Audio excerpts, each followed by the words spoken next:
আমরা সকলেই জেনে এসেছি একটা দ্বিঘাত সমীকরণের সমাধান হচ্ছে এটি। কিন্তু এটি কিভাবে আসলো? এটাকে বিভিন্নভাবে দেখানো যায়। চলুন আমরা আজকে একটু দেখি ফর্মুলাটা কিভাবে আসলো।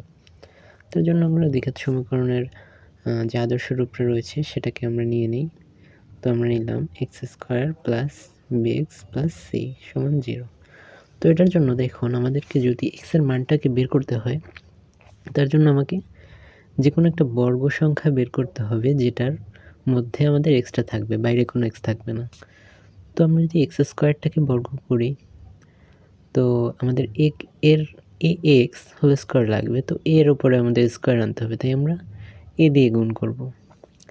এবং আমাদের যেহেতু a + b² সূত্রে a² + 2ab আছে, তো আমাদের এখানে 2ab বানাতে হবে এবং একটা ভগ্নাংশ চলে আসে। তো আমরা ভগ্নাংশ আনতে চাই না, তো আমরা 4 দিয়ে গুণ করে দিই। তো আমরা পুরোটাকে 4a দিয়ে গুণ করি। 4a দিয়ে গুণ করলে হবে 4a² x² + 4abx + 4ac = 0। এটা সমান আমরা লিখতে পারি 2ax² +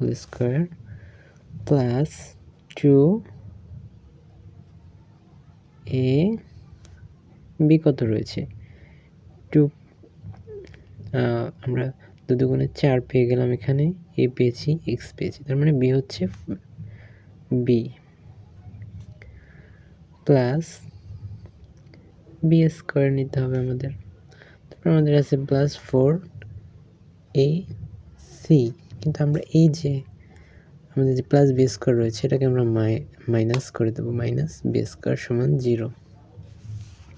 তারপর আমরা দেখি, এবার আমাদের এটা কিন্তু a + b² ফর্মুলা চলে আসলো। তাহলে আমরা লিখব 2ax + b²। তারপর এদিকে কি আসলো? Plus 4ac - b² = 0। তো এবার এটা একদম সহজ হয়ে গেল। 2ax + b² = b² - 4ac।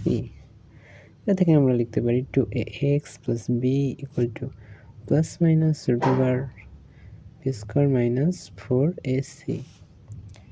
এটা থেকে আমরা সহজেই লিখতে পারি যে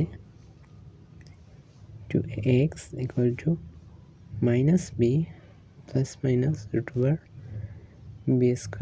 - 4ac। অতএব x = -b ± b² -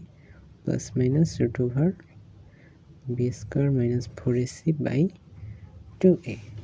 এভাবে আমরা ফর্মুলাটাকে পেয়ে গেলাম।